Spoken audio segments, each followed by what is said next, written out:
Hi, my name is Wesley and I'm here today to talk to you about rice. What is it, what kind should you be eating, and most importantly, should you be washing it? Short answer is, it kinda depends. Sorry. Source: I am a verified Asian person of 36 years, and in middle school I had an AOL screen name with the word Asian spelled A-Z-N. Also, I spent the last half decade of my life cooking rice for a living and have probably washed and cooked more rice than most people do in an entire lifetime.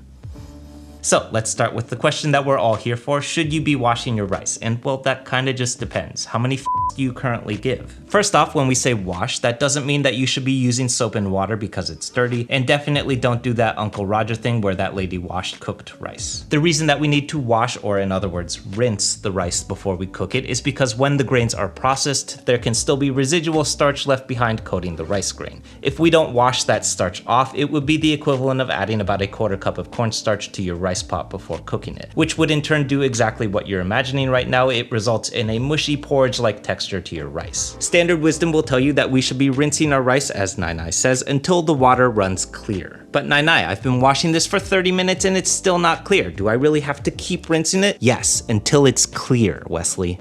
Nah, I'm just kidding. Usually about 3 times will do the trick until the water is murky but not necessarily milky white. Sorry, Grandma.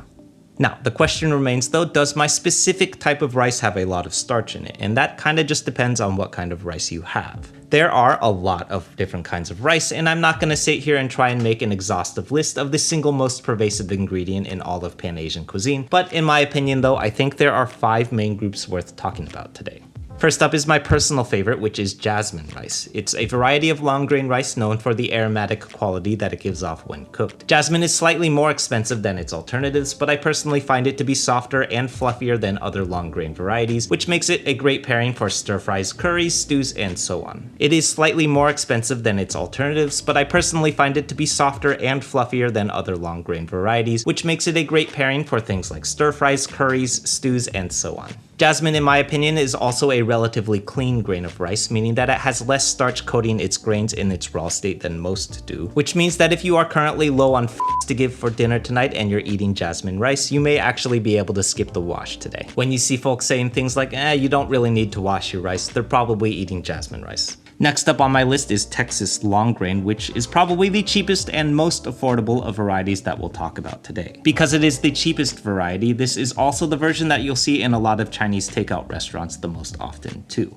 As its name implies, it is another form of long grain rice, just like Jasmine rice is, but in my experience, it also contains the most amount of starch of any rice that I've personally worked with, meaning that it will take the most amount of washing to get it clean too. At a bare minimum, Texas long grain should be washed and drained at least 3 times. Unlike Jasmine rice, this is not an optional step. I would say that we should be rinsing our rice until the water runs clear, but with Texas long grain, that actually might never happen. So a light murky water is okay, but if it's still a thick milky white color, that's way too much starch, and it's probably going to mess your rice up pretty bad.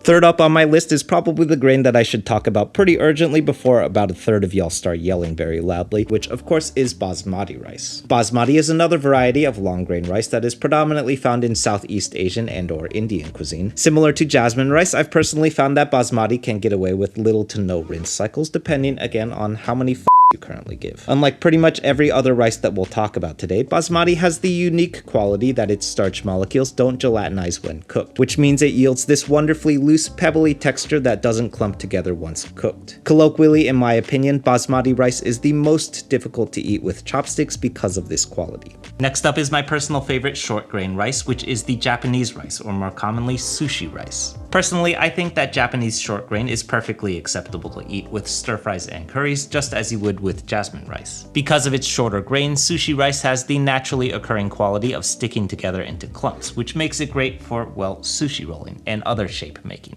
Intuitively, you may find yourself thinking, that's great, so I don't have to wash it, right? Since we want it to clump together anyway.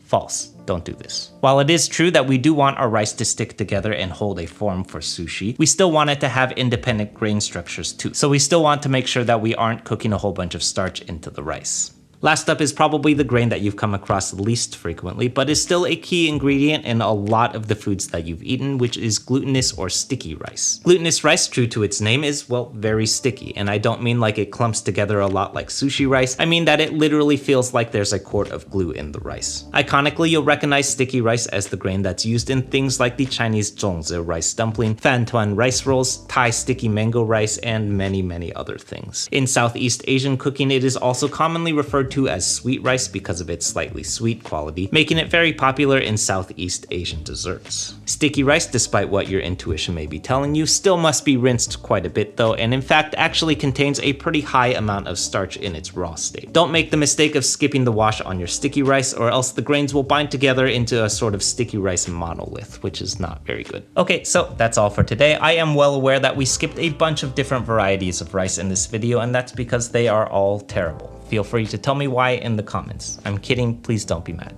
Except for brown rice. Brown rice is really gross and I don't understand why it exists. Let's just make this stuff go away forever.